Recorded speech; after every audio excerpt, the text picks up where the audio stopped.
Hello and welcome to another edition of Currently in Quincy. I'm Joe Catalano. On today's program, we get an update from Quincy Housing Authority Executive Director James Marathis. First, though, we take a look at the weather and the news for you. Currently in Quincy, it's pretty nice out there. Sunshine, a few clouds. It's 32 degrees.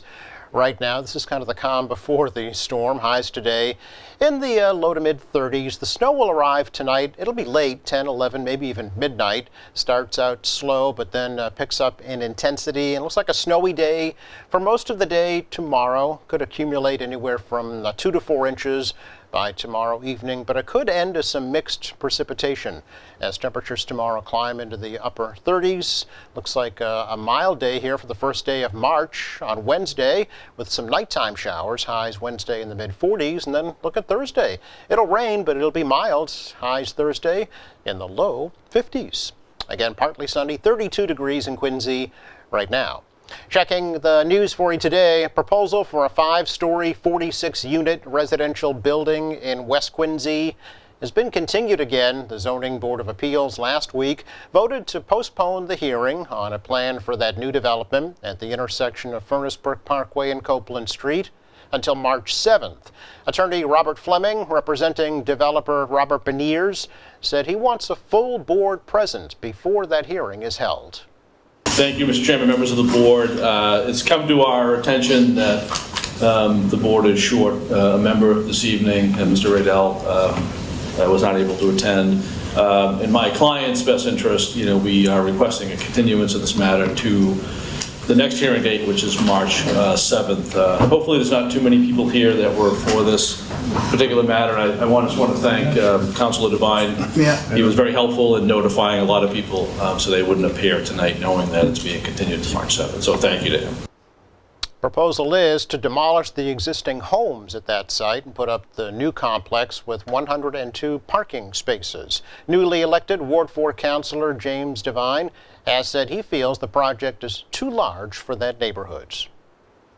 Quincy Mayor Thomas Koch admits that he purchased a building on McGrath Highway in Quincy with money from the District Improvement Financing Fund, but says he will reimburse that account with federal pandemic relief funds. Yeah, the intention is ARPA money, which it will be from the county, but as a placeholder, we use some DIF funding, which would be eligible for in the downtown district as well. So it's really an accounting issue of when the ARPA money comes in, we'll just backfill that account with the DIF. But it was very timely. The closing had to happen by a certain date. As I think I told you, DCAM, which is a state agency, had it under agreement for a month in relation to looking for more land when they do the courthouse over. And they withdrew their offer from the private party. The private party was left a little hanging. I've been looking for a while to help the recovery groups because during the pandemic, so many of the groups were thrown out of existing buildings, churches, whatever the case may be. Koch said initially that he used American Rescue Plan funds to purchase the building. Councilor at Large Ann Mahoney said she learned from the city auditor that the funds did come from the District Improvement Financing account. Said he purchased the building from the McIntyre family for $1.8 million in December. Mayor says it will be used as meeting space for substance use recovery groups such as Alcoholics Anonymous. Quincy State Representative Taki Chan supports a proposal on Beacon Hill to make breakfast and lunch free in Massachusetts public schools on a permanent basis. The bill was filed last month. Chan is one of more than 100 state lawmakers who say the free meals are becoming more critical during this time of inflation. Obviously, I think it's very important that people should be stigmatized from getting school lunches in many constituents, including my own. This is one of the more important meals for kids that are available depending on socioeconomics. And given the high inflationary costs and everyone's feeling the pinch, I think free school lunches and free breakfasts are becoming critical for kids and nutrition. It doesn't matter how much money your family has. It's still very important. And I know that the City of Quincy's nutrition department, has changed. It's not the days when we were young with soggy hot dogs and greasy pizza. Much more balanced better diet. And I know it's not easy because food costs have gone up, and that does impact the school system as well. So the state needs to step in and find a way to do a funding mechanism to expand free school lunches, and also to the summer program as well, which I'm aware does exist, and works with groups like the Germantown Neighborhood Association to distribute these free lunches to local families and walking distance to the neighborhood center, for example. Massachusetts is one of just 6 states that extended the free meals program through the end of this school year after the federal pandemic-era relief funds for free meals expired. Supporters say the free meals could save families about $1,200 per year per child. Chan is hopeful that the measure will pass during this legislative session. An online fundraiser has been established to help the family who was displaced by that 2-alarm house fire in Quincy Point recently. The blaze heavily damaged the 2-family home on Hersey Place in Quincy Point on February 17th, leaving the Bernardino family without a place to live. Firefighters were hampered by high winds, water supply issues, but kept the fire from spreading to other properties. The fire did claim the life of the family dog. It also destroyed their Brazilian family immigration documents. The mother, father, and adult son lived on the 2nd floor, their landlord on the 1st floor. Fundraiser has a goal of $10,000 as of this morning. Almost $8,800 had been raised. Nobody was home when that fire broke out. Nobody was hurt. Fire caused extensive damage to the 2nd floor and attic. The cause still under investigation, but it is not considered suspicious. Well, some good news to report to you today about former Quincy Ward 2 City Councilor Brad Crowell. After 2 years of waiting, a kidney donor match has been found. Crowell will undergo transplant surgery next month. Brad's wife, Lori, says the life-saving surgery will take place on March 30th at Mass General Hospital. Brad was diagnosed with stage 4 kidney disease at the age of 41 2 years ago and has been undergoing 10 to 12 hours of dialysis every day at home. Lori says the family is extremely grateful for all of the support they've received over the past 2 years. They're hopeful Brad will make a full recovery. She says he'll need around-the-clock care for 2 weeks after the surgery. He won't be able to drive for 6 weeks. Crowell stepped down as Ward 2 councilor in 2021 after 10 years of service. It's our check of news for you today. Coming up, we sit down with Quincy Housing Authority Executive Director Jim Marathis for an update. That's next.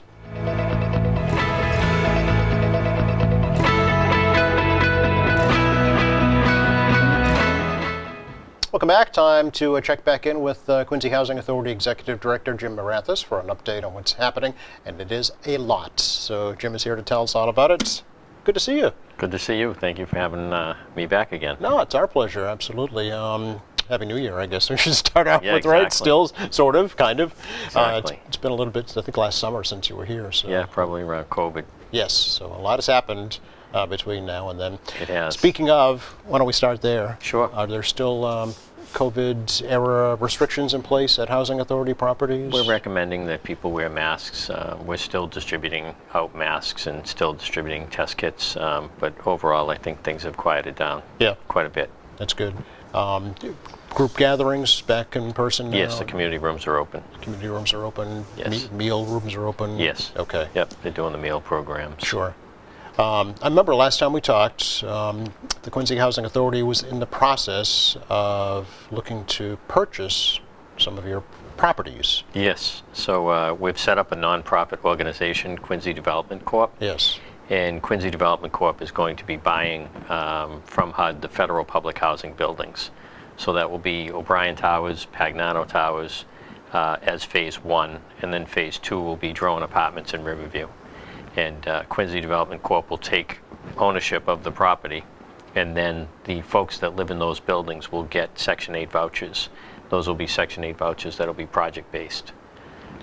This is a big deal, right, Jim? This is a huge development. This is a big deal. Yeah. We've been working on this first phase for just about a year and a half now. Yeah. Trying to get all the legal work done and the deeds and all the paperwork and then the financing in place. There was some outstanding loans to HUD that have to be paid off, so there is going to be some financing involved, and then getting the buildings actually closed. We're scheduled to close next month. So O'Brien Towers and Pagnano Towers should be all closed up for next month. Okay. Why is this a good thing? Why is the Quincy Housing Authority pursuing this? Oh, it's a fantastic thing. So what it creates a ton of flexibility. Right now, when you say Quincy Housing Authority, a lot of people get confused and they think that we own the buildings. Unfortunately, we don't own the buildings. So in the case of like O'Brien Towers, Pagnano Towers, HUD owns those buildings. We just manage them through a management agreement for them. The fact that we're actually going to buy the buildings sets up future generations and future years to be able to have those assets to leverage to either create more affordable housing, be able to take out loans on them, be able to leverage them, and I mean, there's the possibilities become endless.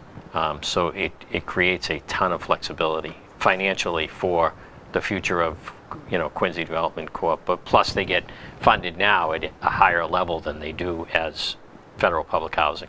They, meaning the corporation? Right. Okay. Right. So it'll be the corporation now that would be funded at a higher level than we were being funded under the federal public housing platform. Where's that funding coming from? It comes from HUD. It comes from HUD. So we enter into a 20-year renewable contract, so it's a total of 40-year contract. Okay. For the Section 8 project-based vouchers that will be in those buildings. Okay. So they have a pretty much guaranteed cash flow projection for the next 40 years, guaranteed by HUD as part of this entire agreement to purchase them. So the funding that the Quincy Development Corporation is using to buy these buildings is coming from HUD. We're going to take out a private loan in order to purchase the buildings to pay off the debt that's on them. Okay. And then going forward, we would be either taking out private debt or, we'll be managing our own capital plan at that point. So we'll be doing our own capital projects. Why is this good for HUD? Why is HUD agreeing to this? Well, HUD's doing it because they have somewhere near $50 billion of backlog of capital improvements that are needed in their federal public housing portfolio. So from their perspective, they didn't write this rental assistance demonstration program. They didn't write this for just Quincy Housing Authority. They wrote this for the entire country. So we were kind of in a very unique situation because we've invested so much money into the buildings over the last few years. The buildings are in such good shape that we can take ownership of them without a financial partner. Most of the other housing authorities that are doing this RAD demonstration program, they're bringing in either tax credit money or they're bringing in private developers to invest in these buildings. Okay, all right. And then they're giving up 50% of the ownership of the buildings. I see, okay. So in our case, we're not giving up anything, and we're able to get private financing, and we're able to purchase the buildings, and Quincy Development Corp will be a very strong entity going forward into future generations. How much is the initial purchase going to cost for those first two buildings? Well, we're paying out about $5 million, but the buildings are, each building is worth probably close to $20 million. So you were in the green right from the get-go. We're in the green day one. Yeah. And then Riverview and Drowan don't have any debt on them, so those will be debt-free. So you're purchasing those also? Correct. Okay. So the portfolio of Quincy Development Corp. will be very strong from day one. Wow.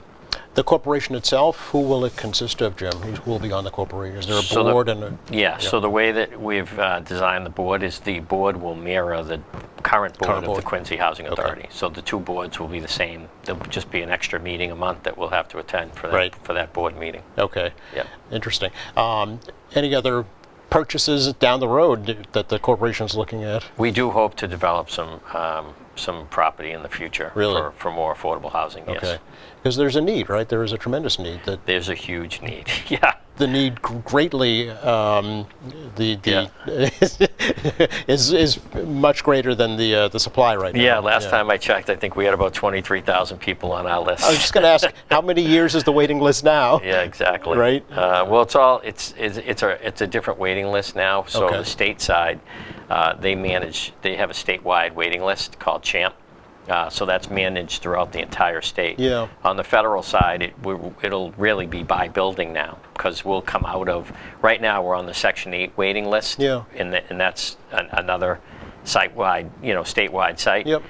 we'll be going to individual waiting lists for each of our properties after we own them. All right. So people will sign up to live at O'Brien Towers. At a People specific will building, sign yeah. up to live at Pagnano. Yep.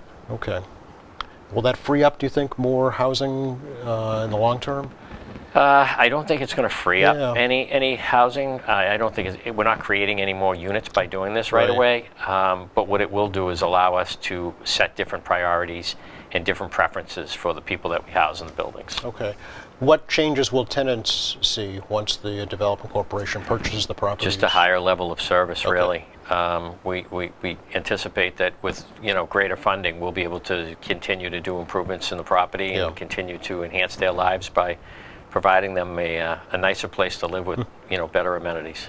How does this impact employees, or does it? It doesn't really impact employees because the employees are employees of Quincy Housing Authority. Oh, okay. And they're all union, and Yes. we're going to keep it that way. Okay. But what it will do is instead of them working just for Quincy Housing Authority, they'll also be working for Quincy Development Corp. So Quincy Development Corp will have a contract with Quincy Housing Authority to continue to do the day-to-day management. Okay. But the corporation itself, it'll be private? It'll be a private corporation? It'll be a nonprofit. Nonprofit. Okay. Yep. All right. Yep. So qualify for nonprofit status. Yes. Very good. Yep. I know that the Housing Authority not only manages properties here in Quincy, but Hingham, Marshfield as well? In Hanson. Yep. And Hanson. Yep. Planning purchases in those towns in the future? No, we just manage their properties under a management agreement. Okay. We provide technical support. We provide administrative support to them. So we've really grown our administrative staff, and through that we're able to support those other agencies, the smaller agencies. At a small agency, you've got one executive director trying to do the jobs of 40 people. Right, yeah. When you're a larger agency, you tend to have employees be specialized in what they do. Yep. So we can offer some of that specialization to other smaller agencies. Okay. Will you need more employees, more staff with these purchases, with the corporation development? It's going to set up some challenges for us at first. We're going to be creating our own capital plans and managing our own budgets and managing our own finances, and it's going to get a little more complicated. So I anticipate we'll be hiring some more people going forward. Really? Okay. Yeah. The staff itself as it currently exists, administrative staff, are you still kind of spread out across the city, or no? are you Right trying now, to centralize? Right now we're really working on a plan to develop more administrative office space at Tobin Towers. So we've expanded our offices up on the 12th floor. So up on the 12th floor is moving the executive offices. We're going to be moving all of modernization up there, and we're also going to be moving support services up there. And that'll free up space on the first floor so that we can bring the offices that were in Snug Harbor, such as support services and property managers. We'll be able to bring all of those folks up to Clay Street, which will make it much more easier for us to manage everything. Just communicating? Communicating, Yep. Seeing people, meetings, and just day-to-day operations. Yeah, you'll communicate that to your tenants, obviously, once Of that course, takes place. of course. Yep. Because that's key, I'm sure, is to make sure your tenants know Where to find us. where to find you, how to get help, right? That's right. Yeah. They seem to find us fine. So what else is going on? We're just getting ready to open the Rainbow Adult Yes. Healthcare down in O'Brien Towers, Yes. which is huge. We've been working on that for a couple of years Yeah, now. tell me about this. So Rainbow, as you know, they operate another facility in Quincy. Yep. They do an outstanding job providing services to elderly and disabled residents. They're going to open a facility up in O'Brien Towers, Okay. which goes perfect with the fact that we'll now own the building. Right. They're going to offer, nurses during the day. They're going to do special events for healthcare. They have massage rooms. They have pool tables. They have games. They're going to be doing luncheons and dinners and breakfasts. Wow. They're really going to be providing an assistance for the residents, providing services for them that housing authorities can't do, and we're not qualified to do, quite frankly. Sure, yeah. We provide housing, and this kind of is a good partnership for us to be able to get those residents that are isolated and in need of services, this will be a good opportunity to get them the services that they need. Yeah, we have some great pictures we want to show folks. Maybe you can tell us what we're looking at Sure. as we scroll through these. The first one, of course, is their ribbon cutting of the new center, right? That is the ribbon cutting. Yeah. That we held that just about a week ago. Okay. And getting ready for the grand opening. And this is going to be in O'Brien Towers. This is the former community room right at O'Brien Towers, yes. Okay. And we see, obviously, city officials there, state officials. Yeah, it was very well attended ribbon cutting. Nice. Okay, let's move on. It looks like a great public space here. So this is a huge expansion that they put on the back of the building. Oh. That from that left side there, where the white columns are, everything to the right there is all a new addition that they put on the back of the building. It's all facing the water, with an outstanding view of the ocean, and they have a lounge area there, and they have a small reading room, and it's Just a good public gathering place. Yeah, then, absolutely beautiful. Nothing like this existed before? No, Okay. no. Okay. On to the next one. And you mentioned pool. Yeah, yeah. They have recreation tables, and they'll be playing games and having some fun. Very nice. And was all this provided by the daycare center or by the Quincy Housing? By Rainbow. By Rainbow? Yep, Really? Rainbow did the addition, and they did all the improvements. Wow. Is it So that's kind of like a quiet sitting area. nice little lounge area here, Yep. yeah, for folks to enjoy. And looks like a cafeteria? Kind of community space. Okay. They built a new kitchen, and they have real nice community space, and they have some nurses' offices there on the right-hand side.